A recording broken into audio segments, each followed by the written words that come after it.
Says the broadcast is live. Hi, so John, yeah, so we are ready and good to go. So Fantastic. definitely a privilege.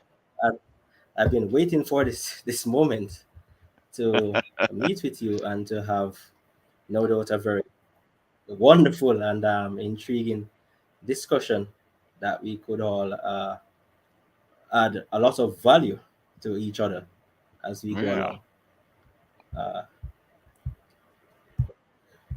so pretty much as I mentioned before, um, we'll be spending some time just to talk about the implementation of cybersecurity frameworks and all the challenges that are associated with implementing the cybersecurity framework. Yeah, that's true. There's lots of challenges in So there, when it right? comes to framework selection and implementation, there are many questions that yes, and there are a number of questions that comes to mind um, when it comes on to the implementation and the selection of a cybersecurity framework, especially when it comes on to the planning, the creating, the managing the security architecture is not an easy process for many persons to undertake.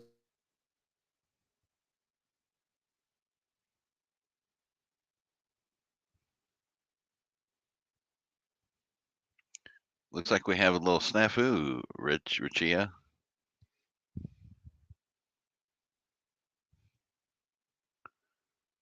or we lost you.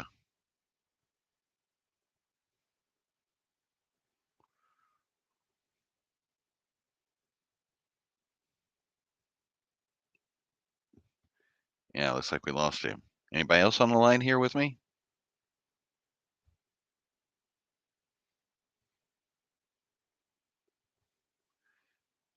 As said by Richia, yeah, there's lots of challenges in implementing a framework, right? Because everybody wants to know how you're governed. How are you working? All right. So that people can then measure your effectiveness of management. Um, so the issue that's there is that frameworks are plenty. And the issue around all of them is that they have a specific management structure requirement.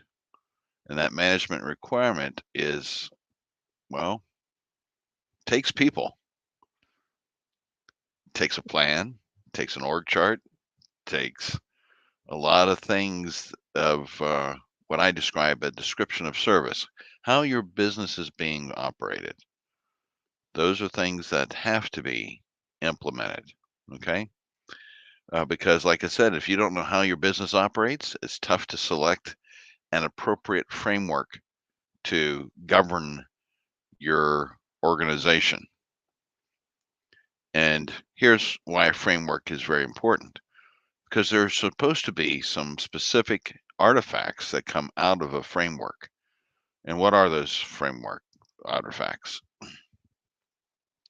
A security plan, um, a boatload of evidence that says that you're governing your environment and making sure that only authorized people are part of your organization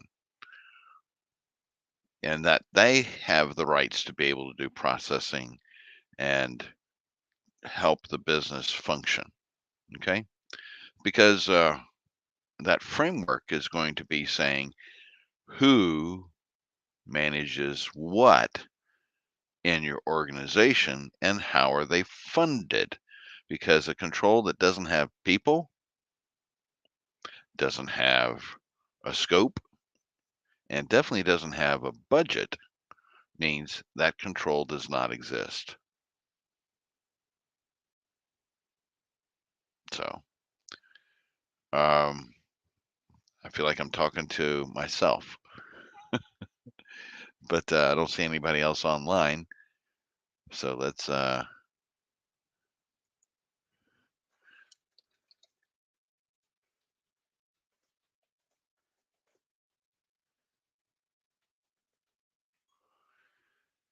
I don't see any participants in here.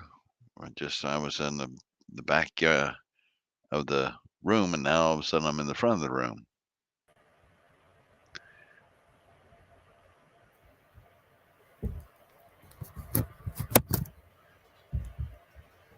Hey, Rich, looks like you had a snafu there. Yes, I did. My Okay. ISP decided to play tricks on me at this point in time. Aha. That happens sometimes. Yes. Happens to businesses too. I was working with a business, and seemed like every other week, the ISP was changing the IP address of a static system. And so if you don't tell anyone about your static change, guess what happens to all your servers? They that are static, they go offline, right? So somebody has to communicate that they're doing changes so that you don't have an outage for your business, right? So hey, so let's talk about the framework, because I was opining on what are the requirements, right?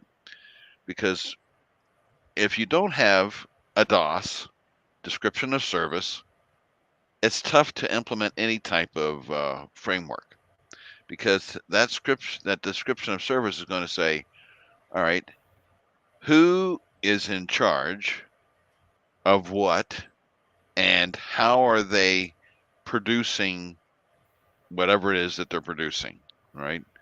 And then the discussion is going to be about what type of data or stuff that you're working on is a controlled item, right? Such as PA, PII, PHI, PCI, right? Credit card information.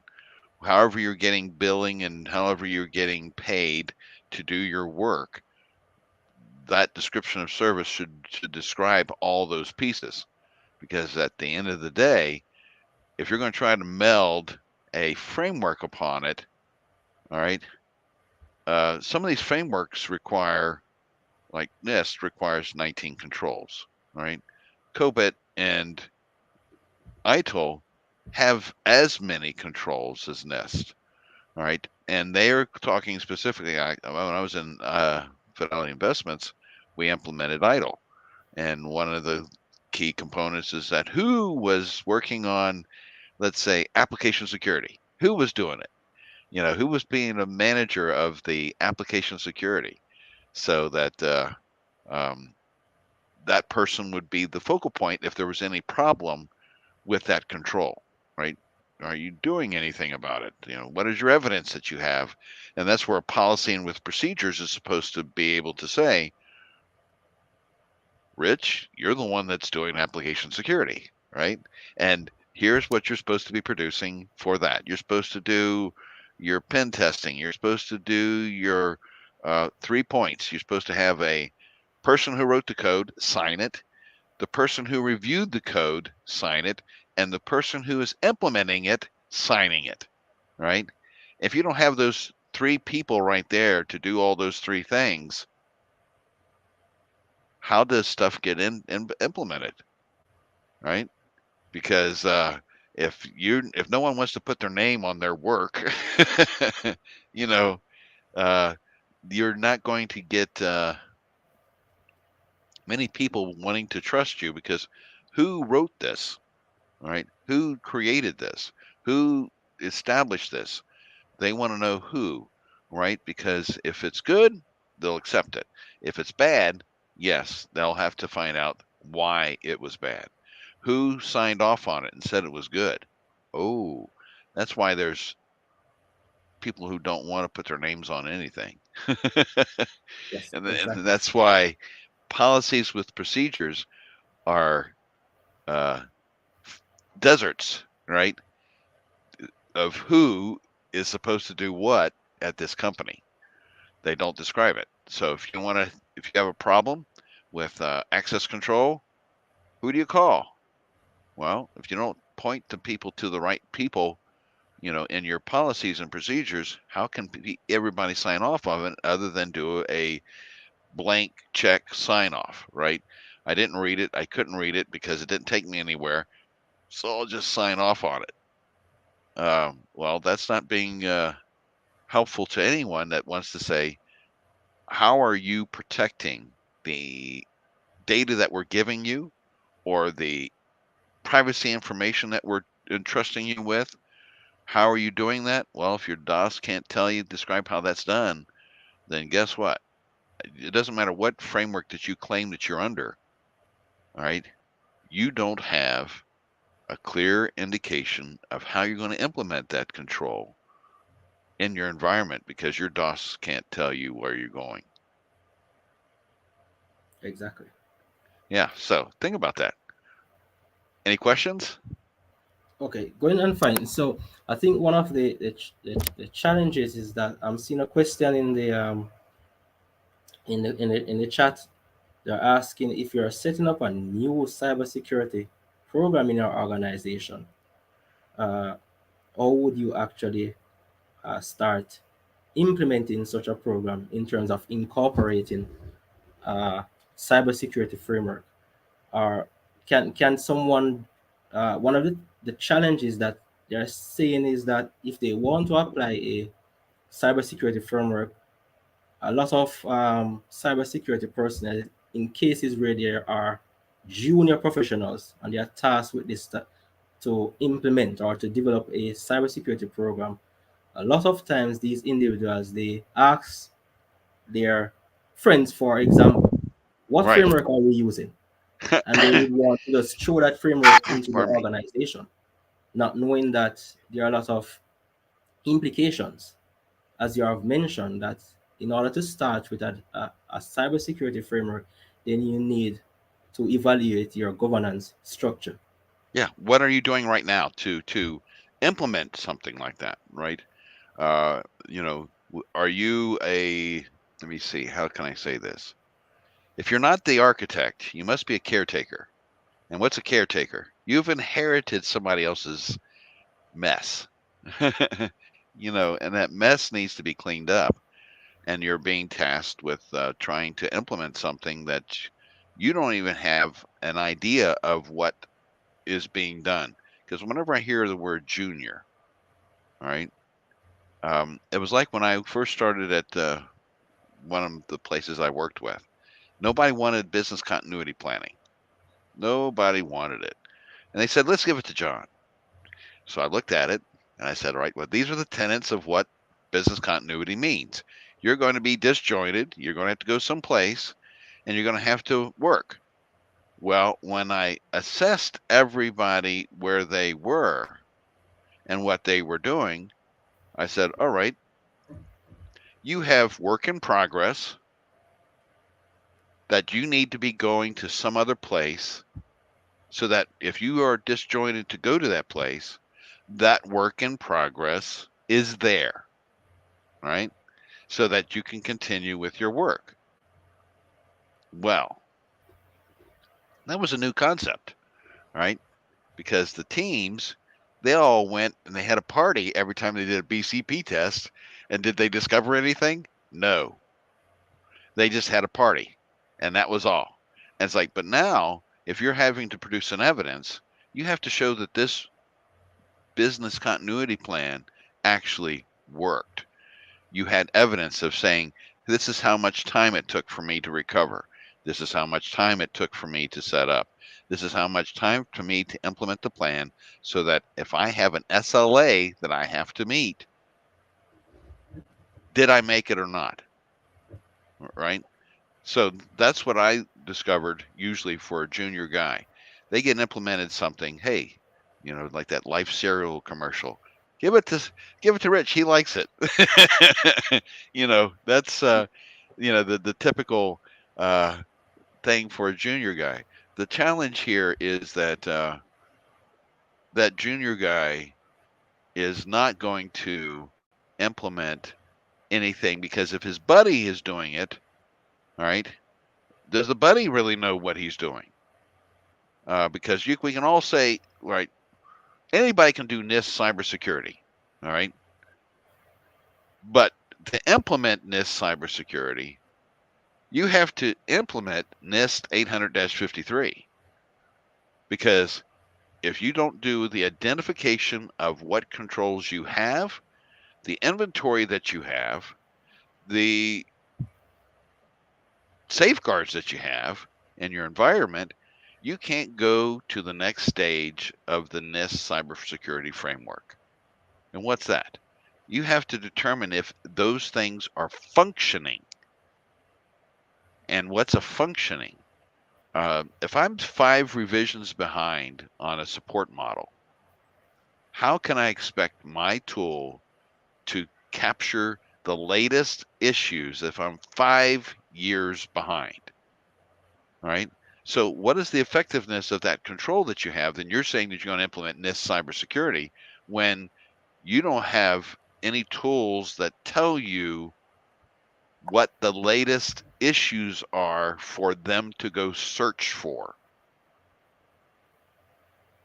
So that's the detect, side of it. All right. And then monitoring. All right. Where's your centralization of monitoring? Who is managing that? Do you have a SIM that is read only? You can write once, but you can't delete because it's a repository of evidence that cannot be tampered with, right? That's what a SIM does, right? So it takes all the information. So what systems are very, very important to you? Has that been decided? Nope. Because whenever I hear that, implement it, give it to a junior guy, and let him implement it, see if he flounders, right? Is typically what's done. Let's give it to the younger guy, and maybe he'll pick up something that will do. But even if you do this cybersecurity framework, you're implementing NIST, all right? So if you do ISO has the least number of people because it just goes over, a area of controls. Like for instance, hey, physical security, uh, network security, um, processing security, and you know, identity management and IT security, right? So it's a very simple uh, process, but it's getting more and more NIST like as time goes on. Why? Because auditors, when they come in and audit a place and say, "Oh, you're ISO 27000," tell me how does your access control work?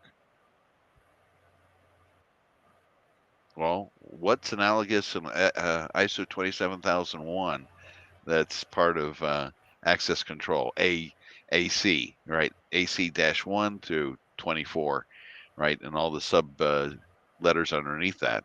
Because if you want to know frequency of how you do passwords, what is your configuration management of your Active Directory, what's your configuration management of your routers and switches, how are you setting things up? Ouch. Those are things that uh, have a lot of requirements. All right. So it looks like Rachia got dumped again, probably by his ISP. Sorry to see that. Uh, but yeah, that's what I see when I see junior people being thrust into the game too quickly, right?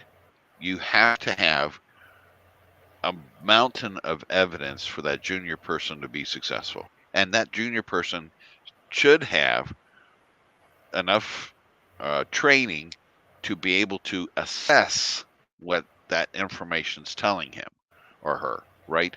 Because you have to come up with a framework that matches whatever they have given you. For instance, if nobody's given you an org chart and a description of what each role does on that org chart, it's tough to implement anything. It's tough to say that, hey, listen, I have an access control team. Because the only thing I see is developer, developer, developer, developer, developer, developer, developer, across the board. Well, who's actually doing access control? Do you have an IT team? Or is the developers the IT team? Somebody is self-medicating themselves, and who's this is a truism statement for me. We all will make things easy for ourselves. All right. That's a given. We will all make easy things for ourselves. We don't like hard things. We don't like to type things hard. We want to make things easy for ourselves. And so that's what we see in security too often, is that when developers are the cooks in the kitchen, they always make spaghetti. They never make anything complicated, right? So they throw the sauce in, throw the spaghetti in, boil it, and they have spaghetti all the time. They don't have anything else. Looks like Ruchi is still having troubles with this technology. We'll wait for him to come back here in a little bit. But yeah, that's what I see for junior people. They're thrust into it. And again, like I said, this this thing called framework says it's a governance structure that you're trying to implement within your organization. And that structure has specific pieces and um, that require evidence to be that's being produced. And if you don't have the people to do that, how can you implement any change other than you've said something that you're going to implement, and now to implement it means you don't have anybody but developers on your team. You don't have anybody but managers of those developers. Who's going to be implementing access control? Who's the access control people? Well, where are they? Your org chart says you got nothing but developers. So where is the access control people? Where are the people who do risk management? Where are the people who do business continuity? Where are the people that do all the things that NIST says must be in there for a federal government institution, right? COBIT requires all those things because COBIT and IDLE and NIST are walking closer and closer together because at the end of the day, if you have had a breach and you have PCI, PII, EPHI, CGIS, FTI, right, on your system, they're wanting to know who made the decision to allow the hacker to get in. They want to know that. They want to know, why did this event happen? And if you claim your NIST and those pieces are not there, all right, wonderful claim, but they're going to ask you, what crackerjack's box did you buy this security framework? Because uh, the prize that we're looking for uh, isn't there.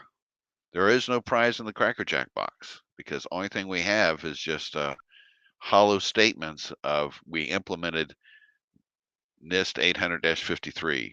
We implemented IDLE. We implemented 4.0. We implemented COBIT. We implemented, ISO 27000, 2016, 2021, whatever ISO that you've selected, they're becoming more and more NIST like. Exactly. Okay. Yeah. Does that help our friend out there? It definitely has been doing a lot of making things that are far clearer for us. In that, based on how you have actually broken down all of this for us, is that before you can actually implement a cybersecurity framework, then you have to first think about your industry, your organization. You Yes. have to have your governance structure in place. So it's not a matter of looking to say, oh, the NIST cybersecurity framework is popular, so let me grab this one, or to grab PSI to grab. But you have to evaluate your organization, your industry, whether you're in finance, whether you're in the healthcare industry, and then you have to then have a strong support in terms of the technical expertise that are required at each phase in terms of applying the necessary controls along the process in terms of what is required by that particular framework that is selected. Right. Yeah, because here's the thing. Your risk, you're supposed to have a risk team. And what's that risk team is supposed to be doing? It's supposed to be looking at your environment and saying, "Hey, does do we know everything about our business? Yes or no? Everything about it." All right. That means the IP addresses, the DNS structure, the time structure, the safeguards that are in the place, if any. And if you don't know what a safeguard is, it prevents bad things from happening, right? So if you don't have any safeguards in the environment, how can you say that you're doing risk assessments? Because you're supposed to say, if I am taking on somebody else's information, I must have safeguards to ensure that one, it's kept confidential, its integrity is there, and its availability is there. Because if I claim that I'm out watching it 24/7 and I don't have a team to watch it by 24/7, are people going to trust me again with their information? Exactly. No. So that's why you look at a framework to determine if you have the people necessary to meet that framework, and then that then becomes an organization issue, because if your org chart can't tell you how that's built out, established, uh, implementing anything becomes very, very difficult. All right. Your best bet is ISO. Right. That's the one area that is not as stringent on uh, org chart. Right. Because here's the thing: in the military, you have generals, colonels, majors, majors, colonels, lieutenants, sergeants, and all that kind of stuff going down there. Everybody has a lot of structure within it of need to know, right? Need to know. Well, if your org chart doesn't have that and you have nothing but developers in there developing whatever it is, well, what are they taking? How are they getting paid? How are they getting, how are they collecting information? Are they getting stuff from CMS? Are they getting stuff from banks? Are they getting something from, another business to say, hey, listen, you're now taking the privacy plans for the next generation fighter into your thing, because now you're going to mess with coming up with solutions for the engine, the airplane, whatever it is. And now we don't want that thing to be lost. Well, now you have different problems with uh, getting in with the federal government, because in the U.S. there is uh, a cybersecurity maturity, management, certificate that you have to generate that says that you must be, aware of how to protect information that's been given to you by the federal government, whatever government that it's in, whether it be a foreign country or the United States. It's going to be then they're going to be really wanting you to have a framework in place that says you have the way to prevent people from, the saying, loose lips sink ships. That's a old World War I, World War II statement, right? So hey, listen, if you don't want your competitors, you don't want your enemies to know about what you're working on, yeah, they're going to want to know what you've implemented to ensure that that you can be trustworthy of receiving this type of information, and that you will protect it. Exactly. One of the questions I see though is as asking about, based on your experience, what are the challenges that are associated with selecting and implementing a framework within your security program? Yes, these are the challenges right here. Okay, if you have PHI, EPHI, the challenges right there and then are CMS, CMS, CMS, CMS. Centers for Medicaid Medicare Services. because you're working with taxpayer money, and you must have an army to address all of the questions that they want. A Marzi 2.0, 3.0, 4.0 questionnaire is going to say your organization is broken down for all 19 controls within NIST, all 19, and it's a medium hard. And what's that mean? You go down to, if it's a 24 uh, numbered control, you go down to maybe 23 Yes. of all the different controls, right? So they're going to want to know what's your frequency of doing things, what's your, um, do you have artifacts ready for review, such as uh, continuity plan, facilities plan, a disaster recovery plan? Uh, do you have a training plan?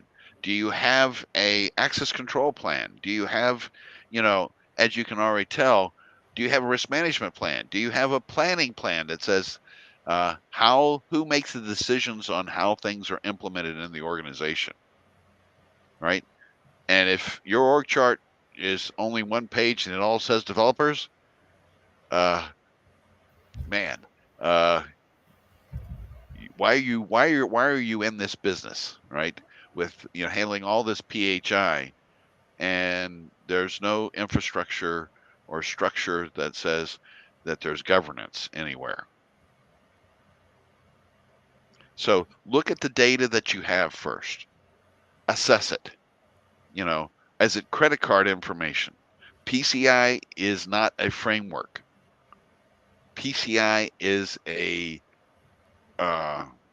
best practices system that the credit card companies want you to have, and it's their way of saying, because for instance, they ask, how many routers do you have? How many switches do you have? How many firewalls do you have? Are they inline or passive? There's a difference. Inline is a daisy chain. You go from this place to that place and you go through all these systems, right? Passive is looking through the world through a soda straw, right? So they're going to be asking you, if everything's not in line, how are you determining if you know what's going on in the environment? And they're going to ask questions like, hey, payment card services are supposed to be separated from everybody else, isolated from everybody else, because nobody's supposed to know the card number, nobody's supposed to know the name, nobody's supposed to know the CCV, they're not supposed to know, you know, anything about the credit card, right? So separate. And if everybody's in one big room, how can you assure that nobody knows everybody's credit card numbers? you know, the same thing is true with the EPHI. EPHI, you're if you're in the building in the process of a clearinghouse or a let's say a pharmacy or whatever that you're working in, all those things say, if when you're dealing with somebody else's privacy information, how are you keeping it separate from everybody else? Because that's one of the challenges I have. If I send Richia to a training about confidentiality, integrity, and availability, and he takes the training and he says, I've passed the training class and I'm ready to do that. The manager that I have over Richia has to determine if he's authorized to see any PHI. Just because you have the training doesn't mean that you've been authorized to see anything and everything. No, someone has to grant you that privilege. And where's the organization to do that? If you don't have nothing but developers, you know, everybody must be their own boss. And if everybody's their own boss, then everybody says they have rights to see everything because we're developers, right? We're developers. We can see whatever we want because we have to see everything we want because the code has to flow through us and we got to see it anyway. wow, who's going to trust you with all that stuff? Because if there's no breaks in the process and everybody is their own thing, who's to say that you're not taking that same list and going to the black market and say, I got 30,000 records. Who would you like to, how much would you pay me to get these 30,000 records? Who's to say that you're not doing that? Because that's the issue right then and there. If your org chart, if you don't have an org chart and you got to have an org chart to make some decisions, right? Of what type of control can you implement? Okay. Yes, definitely. And so far, all of that is actually making far more sense in terms of how we actually look at frameworks and how Yeah, we actually apply frameworks to our organizations. And one of the question that I see coming up is there a set procedure or steps that I could say, for example, someone who is doing this for the first time? That's one of the y- things that I see they're asking. Can I grab this list to say, all right, let me grab this and step one, do X, step three, based on experience? Is there a particular method or steps or right. procedures? Yeah, because here's the thing: what's supposed to be done is a risk assessment first. That's always supposed to be done. And what's a risk assessment?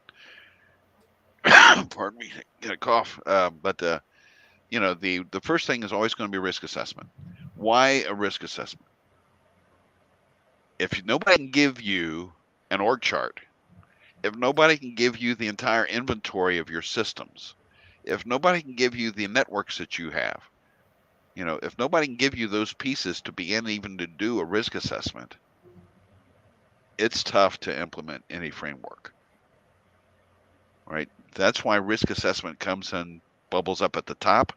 It's the first thing that's supposed to be happening because at the end of the day, somebody has to be truthful and say, this is what we have.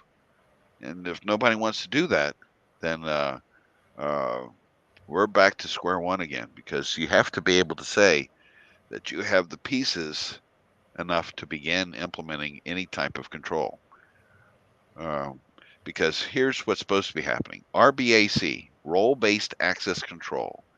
That means, let's say I'm the CEO, right? The CEO, Rich, you're the CTO, all right? Who's going to be the CCO, all right? Compliance officer, all right? Chief compliance officer. Who's going to be the uh, CFO, the chief financial officer, right? Because that chief financial officer is going to be talking about how he's going to get payments in, how they're going to get money in, and how that money goes out. They're going to be looking at all those types of things, and so therefore, there's going to be management structures underneath our organization that's going to be saying, "Hey, this is what's supposed to be happening." Well, like I said, if your org chart says nothing but developers on it, then everybody becomes their own king and everybody's their own boss, and they do whatever they want. And if it works, it works. If it doesn't work, well, sorry about your luck, right? But that's how many operations are done right now. Is no management structure. There's just developers. And how are you going to implement a framework? Uh, if you nobody is um, the repository of information, you cannot do a risk assessment, and therefore you can't begin the process of let's implement a control. You definitely see the need, but where is the evidence to produce what that control framework requires? Where's that evidence? Okay. That's a very valid point there. Yeah, because like I said, that's step one, right? Is do that risk assessment. If you can't tell me who you are, what you're doing, and how you're doing it, it's tough to implement any of these things. It's just not possible, right? Because you're going to be asking questions of people. Who does access control? Well, if all developers do all the access control, right? And I've been in places where that is true. So I definitely know what I'm talking about, right? Um, then it's tough to say what's your Active Directory. Active Directory what? All right, everybody has an island everywhere, so that means you have several systems that are complete islands to themselves, and that means that well, who says what gets installed on them? Mm, the developer. Well, if the developer does all that, then uh, where's the control to prevent, you know, contagion? Because if I go out to the internet, GitHub or anything other places, you know, that's some of the challenges going on within the development world. Is that you may have a repository, Jenkins or whatever, and here you are pulling down some stuff there. Well, who hasn't said that there's some type of hacker that's inserted, you know, something into that code you just downloaded to now say there's a back door in your app. Exactly. You know, so those are things that uh, who's vetting all this stuff? You know, who's vetting all these downloads and insertions to make sure that they're not doing it? Bringing in something that can cause harm to the application that you're building, right? Uh, who's going to do the SBOM? Or what's an SBOM?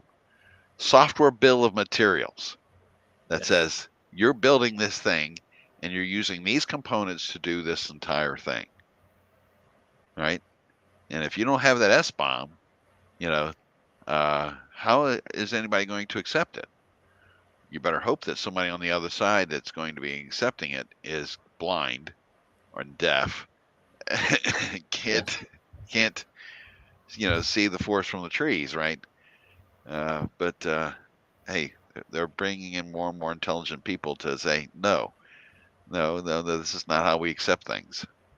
Exactly. So based on what you have been saying so far, I recognize that uh, implementing a cybersecurity framework is a holistic approach.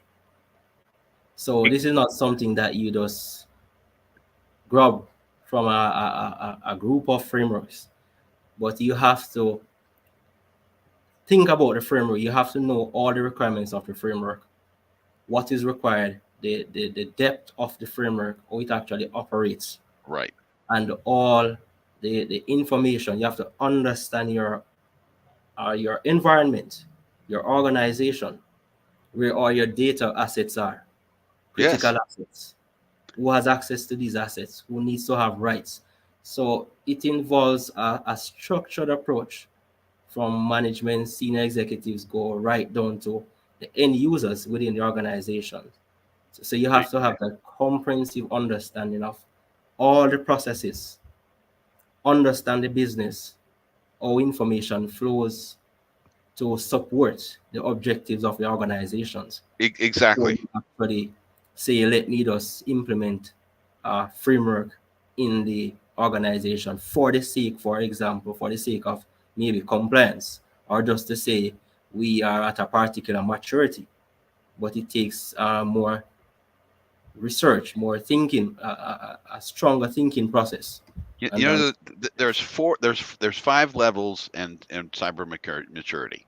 Okay, level one is pandemonium. All right, you do changes as you see fit. As you get up the grades, you have maturity that's beginning to happen in the organization. You now have managers controlling how a software is built.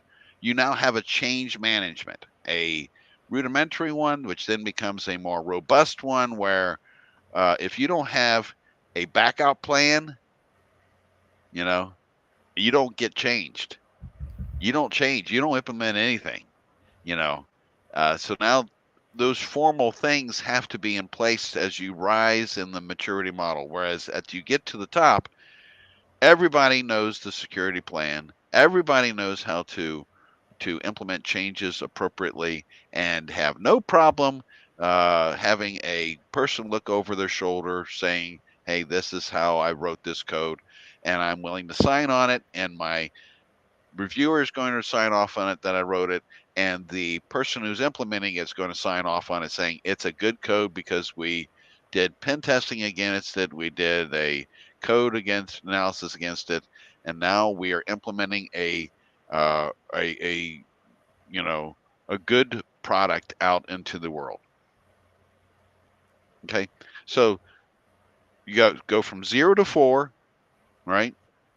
Where 4 is the top, 0 is the bottom. Where, like I said, pandemonium is everywhere. You do things on the fly. You don't have a formal process in place that says we have control. All right. So even if you look at CMMC, all right, it's all talking about governance, people, accountability, to the business, and then to the customers, to the shareholders, to everybody involved. That says, hey, this is how we're going to uh, run our business, so that at the end of the day, people can then say, yeah, this is a business I can trust. Yes. Yes, definitely makes a lot of sense there, because at the end of the day, when you actually implement a cybersecurity framework, then you have to bear the integrity of the organization. You need to know that you are applying the most appropriate framework that gives that level of resiliency and stability as it relates to security Yes. for that organization. So it's not just a matter of to implement controls or to implement security measures, but whatever is done must actually make sense or must be in line with mitigating the Yeah. necessary risk that are associated within that environment, depending on the nature of the organization. Yeah. Because here's the thing: when you look at the framework of NIST 853, there are two sections. There's security, three sections: security, breach, and privacy. Why is breach in the middle? Well, here's the thing: security is the wrapper that ensures privacy is true. Exactly. All right. And breach is the evidence that that if any of that privacy gets left out, you have a way to prevent it as much as possible and limit the loss as much as possible. That's what the security controls are supposed to do. They're supposed to limit the loss. They're not supposed to do. All right, OCR has the wall of shame. Office of Civil Rights in the United States. You can go to there, and the wall of shame is people who have, given their custodial rights away to somebody. You know, uh, Anthem Blue Cross has one several years back in which 400,000 people were impacted. 400,000 people were impacted. And why is it at such a 400, which is 4 and 5 zeros, right? 5 zeros. Why that? Well, because Humana couldn't tell them the exact number. So the auditor said it's 400,000. And if the 400,000 starts on the fines, right? Fines, that's a lot of money to have to pay out. you Definitely. know, so when you look at that, if you don't know what you have and what you're managing, and if nobody wants to tell you, you can say NIST all day, but when it comes down to when that breach happens, and it may not be uh, now, but it may be tomorrow, maybe the next day, because hackers, uh, they read the news, they look at things, they see whose contracts are with whom, and they say that little business right there can get me into, Wells Fargo, or can get me into Bank America. So if I attack that one place, if they don't have a cybersecurity, you know, team there to do stuff, I know I can get into Bank of America, or I can get into the Defense Department, or I can get into a hospital, or I can get into a school, or I can get into any other place where I can practice my fraud, right? That's what a hacker is doing on a daily basis to see who they can snare to get into free money. Exactly.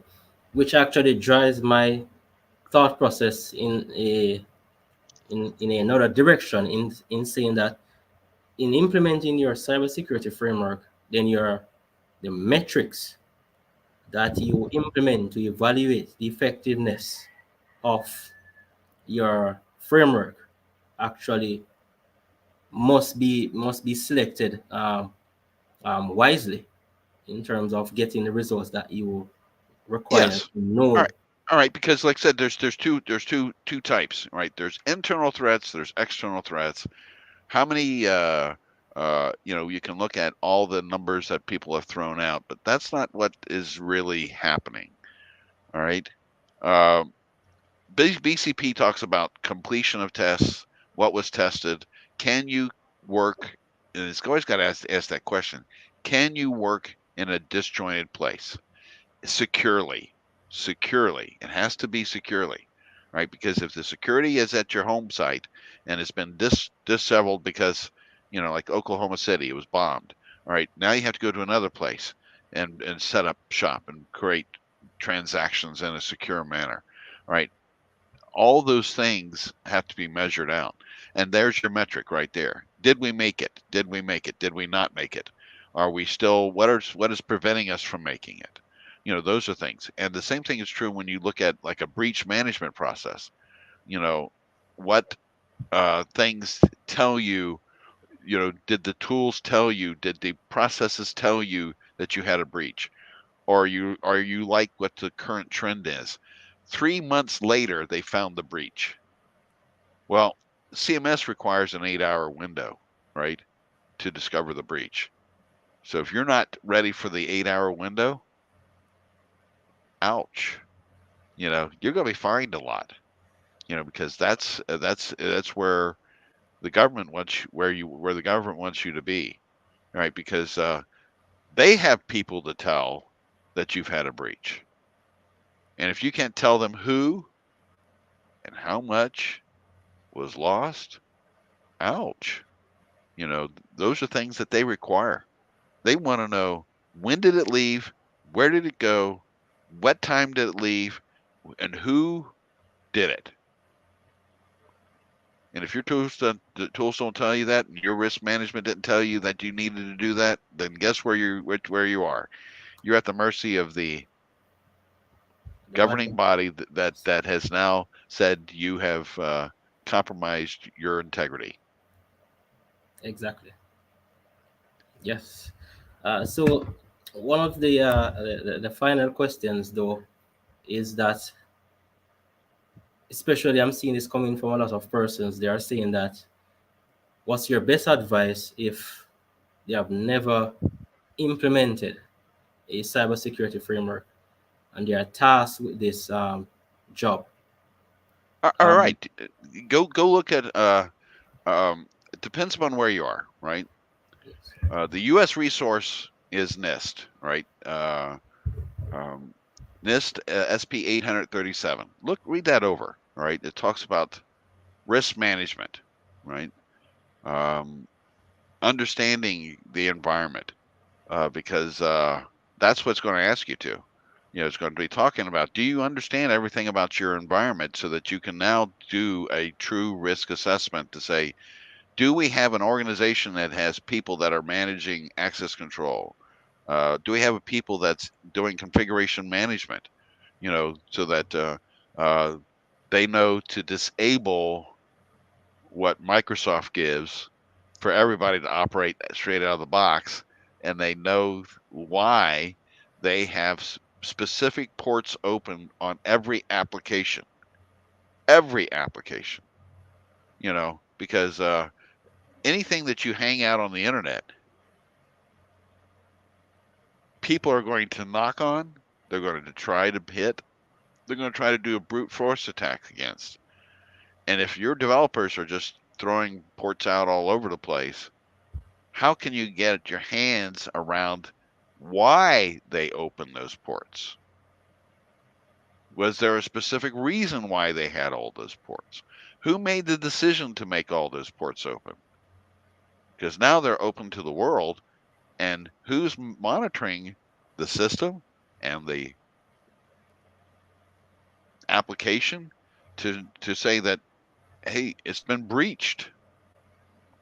And if there's nobody to answer that question, man, you got a lot of work to do, because there has to be somebody to answer that question. And if you're a junior guy, um, hey, another thing you say is you got to go up to the management team and say, there's not enough information to implement anything. You need to tell me these things. There's nothing wrong with that. All right. They may not like that and appreciate it, but you have to have something that says, we know who we are and why we're here. Exactly. And a very good note to end on. I must say that it was a great discussion. I mean, to have with you, John, as it relates to the implementation of a cybersecurity framework. And Yeah. no doubt, a lot of insight versus no doubt would have gathered a lot more insights into how they actually go about implementing, selecting, implementing a cybersecurity framework. So Yeah. it Yeah. was a pleasure. Yeah, Yes, and this is something that I've done multiple times, right? Trying to get that in there. Here's the other side of this: your incident response plan, right? Every one that I've written, by the time I put the John Henry down at the bottom, it's already out of date. yes, All right, why is that?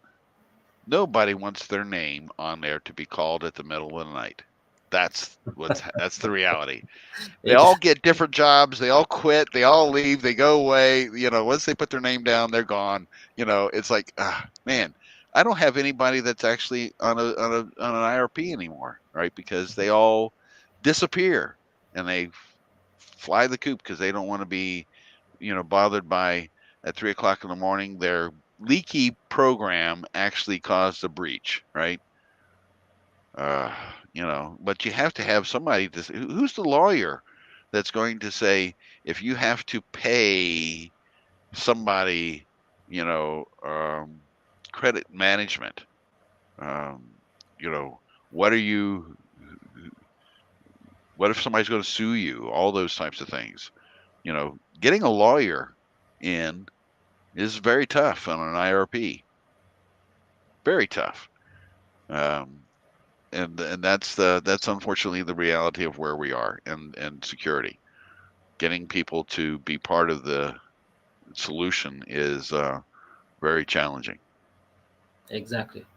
So, regardless of the challenges, I know that you have made mention of a number of challenges, but at the end of the day, it is not impossible. It's a matter of work in progress, understand your environment, Yep. what's applicable to the environment, ensuring that you have the governance structure in place, the support, the team Yeah. members, doing your necessary risk assessment, knowing where your valuable data is, and then you work accordingly, and you should end up with a successful Yeah, cybersecurity and there's program. nothing. Yeah, there's nothing wrong with mimicking NIST 853. If you want to write your plans according to that, you're free to do that.